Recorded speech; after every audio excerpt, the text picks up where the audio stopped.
નમસ્કાર ગુજરાત વિડીયોમાં તમારું સ્વાગત છે। ત્યારે દેશ દુનિયાના તમામ ખેડૂત સમાચાર જોવા માટે 4K ગુજરાતી ચેનલને સબસ્ક્રાઇબ અને વિડીયોને લાઇક કરવાનું ના ભૂલશો। ત્યારે સૌથી પહેલાં મિત્રો વાત કરીશું આજના દિવસના 4 મુખ્ય સમાચાર પર। તો સૌથી પહેલાં આપણે વાત કરીશું ડ્રોન ખરીદવા માટે 70%ની સબસિડી સરકાર આપી રહી છે। જી હા મિત્રો, કૃષિ ક્ષેત્રમાં ડ્રોન એક આધુનિક સાધન છે જેના ઉપયોગ દ્વારા ખેડૂતો તેમની મહેનતને અને સમય બંનેને બચત કરી શકે છે। આ સાથે જ પાકના નુકસાનનું મૂલ્યાંકન કરવા પણ મદદરૂપ થાય છે। ત્યારે ખેડૂતોને તેના ઉપયોગથી પાકના સ્વાસ્થ્ય પર નજર રાખી શકાય છે, તેમજ નીંદણ અને જંતુઓથી પ્રભાવિત વિસ્તારોને ડ્રોનના ઉપયોગથી શોધી શકાય છે। કેમ કે કેન્દ્ર અને રાજ્ય સરકાર ખેડૂતોને એગ્રીકલ્ચર ડ્રોન અને ટેકનોલોજી અપનાવવા માટે પ્રોત્સાહન આપી રહી છે, જેથી તમને પાક ઉત્પાદનની સાથે આવક પણ વધી શકે છે, જે ખૂબ જ મોટા સમાચાર આવી રહ્યા છે। ત્યારબાદ મિત્રો બીજા મોટા સમાચારની વાત કરવામાં આવે તો હવે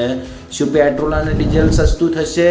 કેમ કે દેશમાં પેટ્રોલ અને ડીઝલના ભાવ ટૂંક સમયમાં ઘટી શકે છે। તેનું કારણ છે કે ભારતે લગભગ 3 વર્ષ પછી એક મોટું પગલું ભર્યું છે અને ભારતની પેટ્રોલિયમ રિફાઇનરીઓ વેનેઝુએલા પાસેથી ફરીથી ક્રૂડ ઓઇલની ખરીદી શરૂ કરી દીધી છે। જ્યારે વિશ્વની સૌથી મોટી પેટ્રોલિયમ રિફાઇનરી માલિક રિલાયન્સ ઇન્ડસ્ટ્રીઝ આ મામલે વેનેઝુએલા સાથે સોદો કરે તેવી અપેક્ષા છે અને આવી સ્થિતિમાં 2024ની ચૂંટણી પહેલાં પેટ્રોલ ડીઝલ તમને થોડાક અંશે સસ્તું જોવા મળી શકે છે, જે ખૂબ જ મોટા સમાચાર આવી રહ્યા છે। ત્યારબાદ મિત્રો બીજા મોટા સમાચારની વાત કરવામાં આવે તો હવે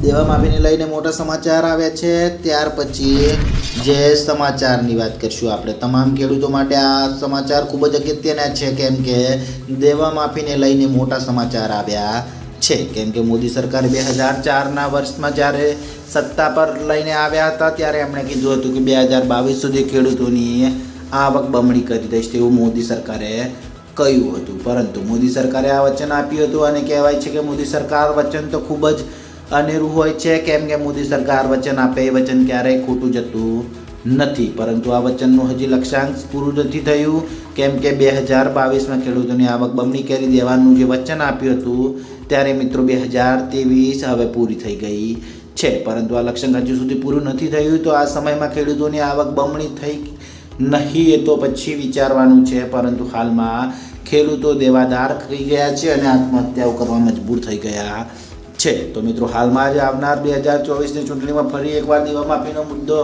ખૂબ જ મોટા પાયે ઉઠી શકે છે અને જે મુદ્દો છે એ મોટા પાયે ઉઠવાથી લઈને દેવા માફી સુધીની પણ માંગ થઈ શકે છે, જે ખૂબ જ મોટા સમાચાર આવી રહ્યા છે। ત્યારબાદ મિત્રો બીજા મોટા સમાચારની વાત કરવામાં આવે તો હવે દેશનું પ્રથમ લાયન સફારી પાર્ક બનવા જઈ રહ્યું છે, એટલે કે રાજકોટમાં દેશનું પ્રથમ લાયન સફારી પાર્ક બનવા જઈ રહ્યું છે। રાજકોટ મહાનગરપાલિકાની 33 હેક્ટર જગ્યામાં કુલ 30 કરોડના ખર્ચે સફારી પાર્ક બનશે અને વર્ષ 2026 સુધીમાં જીપમાં બેસીને લોકો સિંહ દર્શન કરી શકશે, કેમ કે આજી ડેમ અને પ્રદ્યુમન પાર્ક જૂના 13 સિંહમાંથી એક ગ્રુપને સફારી પાર્ક મૂકવામાં આવશે અને ગીરના જંગલ જેવી આબોહવાને અનુરૂપ અલગ અલગ પ્રકારના વૃક્ષોનું વાવેતર કરવામાં આવશે, જે ખૂબ જ મોટા સમાચાર આવી રહ્યા છે। તો ખેડૂત મિત્રો આ હતા 4K ગુજરાતીના ખૂબ જ મોટા સમાચાર। બીજા સમાચાર જોવા માટે ચેનલને સબસ્ક્રાઈબ અને વિડીયોને લાઇક કરવાનું ના ભૂલશો।